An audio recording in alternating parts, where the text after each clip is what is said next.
Hi students, welcome to my YouTube channel. In previous video, we have studied about the topic electrochemical cell or indirect redox reaction. Today, we shall start the next topic, electrode potential and EMF of cell. Let us start. Electrode potential. What is electrode potential? What is EMF of cell? What is standard electrode potential? What is standard EMF of cell? Electrode potential का meaning ये होता है, जैसे किसी metallic rod को उससे related electrolytic substance में emerge किया जाता है, तो उसके इलेक्ट्रोड और उसके आयन के बीच रिएक्शन होती है।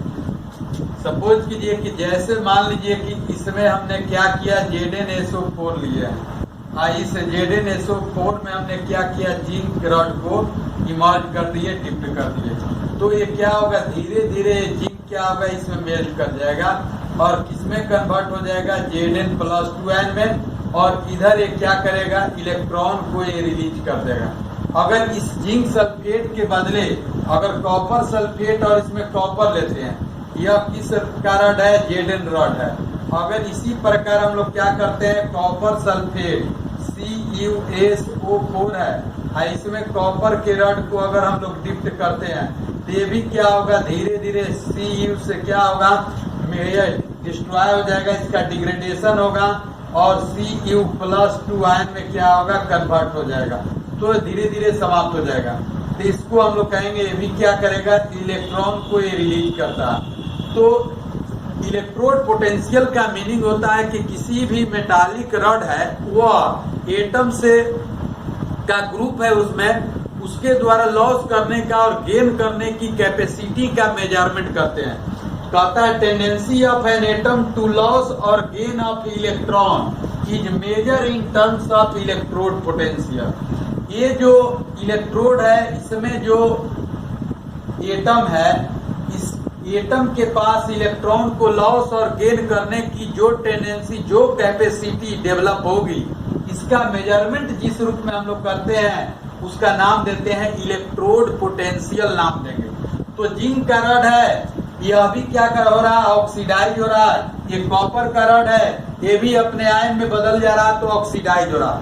तो किसी भी रॉड को उसी से रिलेटेड इलेक्ट्रोलिटिक सबस्टांस में अगर इमर्ज करेंगे, तो ऑलवेज क्या होगा, ऑक्सीडाइजिंग नेचर शो करता है, ऑक्सीडाइज होगा और इलेक्ट्रॉन को लॉस करता है। लेकिन इसी दोनों को अगर कनेक्ट कर देंगे, तो किसी के पास इलेक्ट्रॉन को लॉस करने की कैपेसिटी अधिक होगी, तो किसी के पास गेन करने की कैपेसिटी अधिक होगी। तो tendency of an atom to loss और gain of electron is measure in terms of electrode potential. Correct. Tendency to loss of electron is measured in terms of oxidation potential, and tendency to gain of electron is measured in terms of reduction potential. अगर किसी atom के द्वारा tendency हो electron का loss करने का, तो वहां पर जो पोटेंशियल डेवलप होगी, उसका नाम देंगे क्या, ऑक्सीडेशन पोटेंशियल। गेन करने की जो टेंडेंसी है, उसका नाम देंगे क्या, रिडक्शन पोटेंशियल नाम देंगे। अगर इसका कॉन्सेंट्रेशन हम लोग ले ले कितना, 1 मोल पर लीटर 1 ml ले, और टेम्परेचर कॉन्सेंट्रेशन हो जाए 1 m, और टेम्परेचर अगर हम लोग कंसीडर करें या 25 डिग्री C, और प्रेशर इसका 1 atm, तो यहाँ जो इलेक्ट्रोड पोटेंशियल का वैल्यू मिलेगा, इसका नाम देंगे standard oxidation potential. Standard oxidation potential SOP, standard oxidation potential, standard oxidation और P फॉर पोटेंशियल हो जाएगा, P फॉर पोटेंशियल। और अगर इसी को उल्टा कर दें और यही कंडीशन हम लोग लें, तो उसका नाम देंगे SRP, स्टैंडर्ड रिडक्शन पोटेंशियल। एक SOP होगा और दूसरा क्या मिलेगा, SRP, standard A reduction P for potential, temperature हो कितना 25 डिग्री सी हो और कंसंट्रेशन 1 मोल पर लीटर हो, प्रेशर 1 एटमॉस्फेरिक प्रेशर होगा, तो यहाँ जो पोटेंशियल डेवलप होगा ऑक्सीडेशन पोटेंशियल ही, इसमें भी ऑक्सीडेशन पोटेंशियल, इसमें भी ऑक्सीडेशन पोटेंशियल, तो इसका नाम देंगे एसओपी, इसका भी नाम होगा एसओपी, इसका उल्टा रिवर्स कर देंगे तो यह हो जाएगा standard reduction potential, SOP and SRP. Oxidation and reduction both are complementary process, दोनों एक दूसरे का यह कॉम्प्लीमेंट्री प्रोसेस है।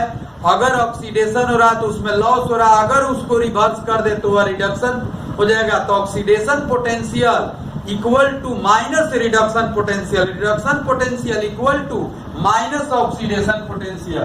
तो यहाँ ऑक्सीडेशन पोटेंशियल है, निकालना है, तो वह क्या करेंगे माइनस रिडक्शन पोटेंशियल हो जाएगा। अगर रिडक्शन पोटेंशियल निकालना है तो ऑक्सीडेशन पोटेंशियल जो मिल रहा है उसका क्या करेंगे माइनस कर देंगे। तो यहाँ ऑक्सीडेशन पोटेंशियल है इसी का, अगर सपोज कीजिए कि हमको Zn से Zn प्लस 2n का वैल्यू मिल रहा है, तो यह हो गया SOP, और Zn प्लस 2n से Zn निकालना है तो यह SRP हो गया। अगर इसका वैल्यू प्लस में पॉजिटिव मिल रहा है तो इस कंडीशन में क्या हो जाएगा निगेटिव हो जाएगा, यही ध्यान देना।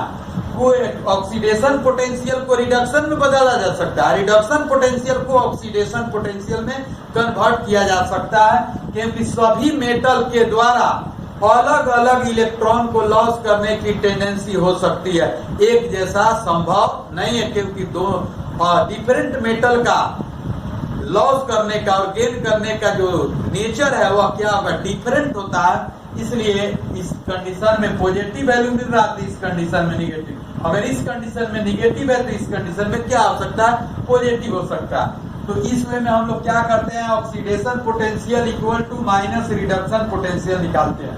एक बात हमेशा ध्यान में रखिएगा कि उसके इलेक्ट्रोलिटिक सबस्टांस में अगर उसी मेटल के इलेक्ट्रोड को अगर इमर्ज करेंगे और कंसंट्रेशन ही होगा तो धीरे धीरे क्या होगा कि ये मेल्टेड हो जाएगा, डिग्रेडेशन होगा, एक कन्वर्ट हो जाएगा क्या मेटल एटम से आयन में कन्वर्ट होगा, ये भी मेटल एटम से आयन में कन्वर्ट होगा। लेकिन इसका कंसंट्रेशन कम अगर रखेंगे तो इसका इलेक्ट्रोड पोटेंशियल का वैल्यू भी क्या होगा कम होगा। As the increment in concentration, the value of electrode potential increases. अगर कंसंट्रेशन बढ़ाएंगे तो इलेक्ट्रोड पोटेंशियल का वैल्यू भी क्या होगा बढ़ता है, वो ऑक्सीडेशन पोटेंशियल भी हो सकता है और रिडक्शन पोटेंशियल भी हो सकता है। नेक्स्ट टॉपिक कहता है ईएमएफ ऑफ सेल, और एक बात याद रखेंगे कि इलेक्ट्रोड पोटेंशियल जब भी निकाला जाता है तो हाफ सेल का निकाला जाता है। जैसे इलेक्ट्रोकेमिकल सेल में हम लोग पढ़े तो लेफ्ट हाफ सेल में एनोड था, वहां ऑक्सीडेशन पोटेंशियल डेवलप हो रहा था, राइट हाफ सेल में क्या था रिडक्शन पोटेंशियल डेवलप हो रहा था। लेफ्ट हाफ सेल को oxidation half cell, right half cell को रिडक्शन हाफ सेल नाम दे रहे थे। तो लेफ्ट हाफ सेल में anodic terminal, right half cell में क्या होगा कैथोडिक टर्मिनल डेवलप होता है। तो हाफ सेल के नाम से इसको जानेंगे, हाफ रिएक्शन होगी तो वहां पे इलेक्ट्रोड पोटेंशियल डेवलप होगा, जहां कंप्लीट रिएक्शन होगी वहां पर सेल पोटेंशियल डेवलप होता है, ईएमएफ ऑफ सेल डेवलप होता है। तो ईएमएफ ऑफ सेल क्या है, sum of oxidation potential at anode and reduction potential at cathode is called electromotive force of cell. एक तो हुआ प्लस में वैल्यू कि लेफ्ट हाफ सेल और right half cell, left half cell में oxidation potential, right half cell में reduction potential, उसी को स्टैंडर्ड वैल्यू हम लोग कंसीडर करेंगे तो एसओपी और एसआरपी मिला, standard oxidation potential, standard reduction potential, दोनों को जोड़ देंगे तो निकल जाएगा आपको क्या सेल का ईएमएफ निकल जाएगा, इलेक्ट्रोमोटिव फोर्स ऑफ सेल। दूसरे वे में हम लोग डिफरेंस के रूप में निकालते हैं कि टू हाफ सेल के electrode potential, the difference in electrode potential of two half cell, two half cell के इलेक्ट्रोड पोटेंशियल का जो डिफरेंस होगा, the difference in electrode potential of two half cell E known as EMF of cell. दोनों half cell के electrode potential का जो difference आता है उसका भी नाम हम लोग देंगे क्या, ईएमएफ ऑफ सेल नाम देते हैं। ठीक है, इसको निकाल स्टैंडर्ड उसी प्रकार निकाल लेंगे जब standard oxidation potential, standard reduction potential, तो वहां जो सेल का पोटेंशियल जो मिलेगा वह भी क्या होगा, स्टैंडर्ड होगा। इलेक्ट्रोड पोटेंशियल को स्टैंडर्ड को हम लोग किसके द्वारा डिनोट करते हैं, तो ई नॉट के द्वारा डिनोट किया जाता है। और सेल के स्टैंडर्ड ईएमएफ ऑफ सेल को डिनोट करते हैं किसके द्वारा, ई नॉट सेल के द्वारा। ये 25 degree C 1 atmospheric pressure, concentration 1 mole पर लीटर या कॉन्सेंट्रेशन 1 मोल पर लीटर इलेक्ट्रोलिटिक सब्सटेंस का जिसमें इलेक्ट्रोड को इमर्ज करेंगे 25 डिग्री सी 1 एटमॉस्फेरिक प्रेशर। तो इस कंडीशन में हम लोग नाम देंगे क्या, स्टैंडर्ड इलेक्ट्रोड पोटेंशियल। इस कंडीशन में नाम देंगे क्या, सेल का निकालेंगे स्टैंडर्ड वैल्यू, तो ये ईएमएफ ऑफ सेल का जो होगा स्टैंडर्ड ईएमएफ ऑफ सेल नाम देते हैं। ठीक है, लेफ्ट हाफ सेल में ऑक्सीडेशन पोटेंशियल का वैल्यू ज्यादा होता है, राइट हाफ सेल में क्या होता है, रिडक्शन पोटेंशियल का वैल्यू अधिक होता है। तो oxidation potential at anode plus reduction potential at cathode, इसी को एसओपी स्टैंडर्ड भी हम लोग वैल्यू ले सकते हैं। अगर यहाँ ई नॉट सेल कर दे तो oxidation potential at anode plus reduction potential at cathode. अगर अब हम लोग क्या करते हैं उल्टा, ऑक्सीडेशन पोटेंशियल एनोड पर अधिक होगा तो रिडक्शन पोटेंशियल क्या होगा, कम होगा। या दूसरे वे में अगर ऑक्सीडेशन पोटेंशियल है इसके जगह पर माइनस रिडक्शन पोटेंशियल पुट कर सकते हैं, तो minus reduction potential of anode हो गया plus reduction potential of cathode हो गया। रिडक्शन पोटेंशियल ऑफ कैथोड इसको इधर कर दिए, रिडक्शन पोटेंशियल ऑफ एनोड हो गया। रिडक्शन पोटेंशियल ऑफ ए हो गया right half cell minus reduction potential of left half cell. तो ये रिडक्शन के टर्म में हुआ। अगर हम लोग ई सेल निकालते हैं ऑक्सीडेशन पोटेंशियल के टर्म में, तो ऑक्सीडेशन पोटेंशियल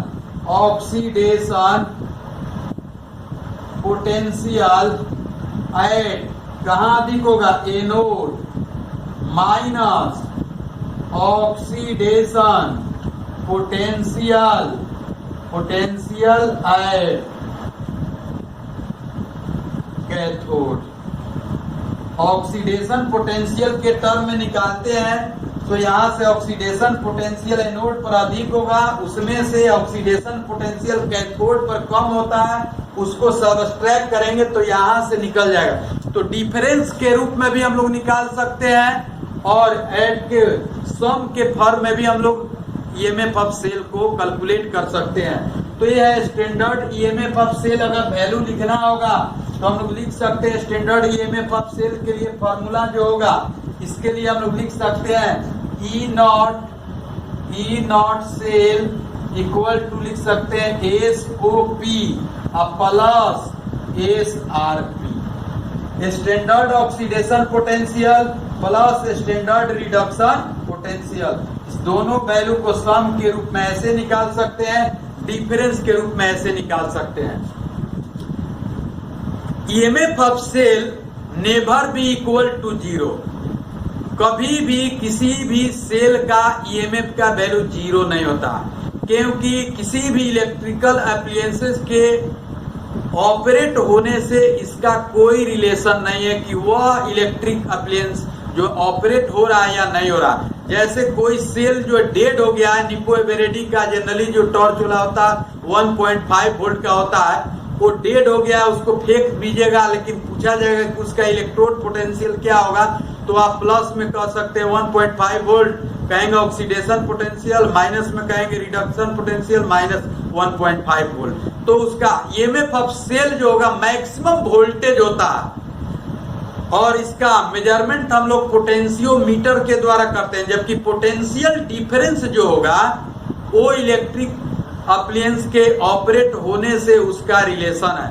अगर ऑपरेट हो रहा है तो उसका हम लोग कह सकते हैं कि पोटेंशियल डिफरेंस कुछ है वैल्यू, उसके पास वोल्टेज है। अगर नहीं ऑपरेट हो रहा है तो कहेंगे उसका पीडी का वैल्यू क्या है, जीरो है। ठीक है, तो इलेक्ट्रिकल अप्लायंस को ऑपरेट होने से रिलेशन है पीडी का, और इलेक्ट्रिक अप्लायंस को ऑपरेट होने से या न होने से ईएमएफ ऑफ सेल का कोई रिलेशन नहीं है।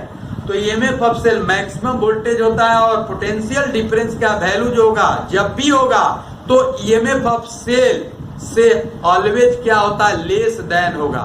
यह ईएमएफ ऑफ सेल जो है स्टेडी करंट को ऑब्टेन करता है और पोटेंशियल डिफरेंस के द्वारा हम लोग स्टेडी करंट का यह ऑब्टेनेबल नहीं करते हैं, ऑब्टेन्ड नहीं कर पाते हैं। तो ईएमएफ ऑफ सेल और इलेक्ट्रोड पोटेंशियल का वैल्यू है। अब क्या इसके आधार पर हम लोग क्या करते हैं कि अलग अलग मेटल को इलेक्ट्रोलिटिक सबस्टांस में इमर्ज करने के बाद इलेक्ट्रोड पोटेंशियल का मेजरमेंट करते हैं। इसके आधार पर हम लोग सभी मेटल का ऑक्सीडेशन पोटेंशियल और रिडक्शन पोटेंशियल का मेजरमेंट करते हैं और मेजरमेंट करने के बाद increasing order of oxidation potential और increasing order of reduction potential या decreasing order of oxidation potential और रिडक्शन पोटेंशियल, इसको सेटअप जब करते हैं तो इलेक्ट्रोकेमिकल सीरीज ऑब्टेन्ड होती है। Tomorrow onwards we shall start the next topic, standard hydrogen electrode potential और नॉर्मल हाइड्रोजन इलेक्ट्रोड पोटेंशियल और measurement of electrode potential of different electrode of metal. Please subscribe, like, share and comment with friends. Thanks.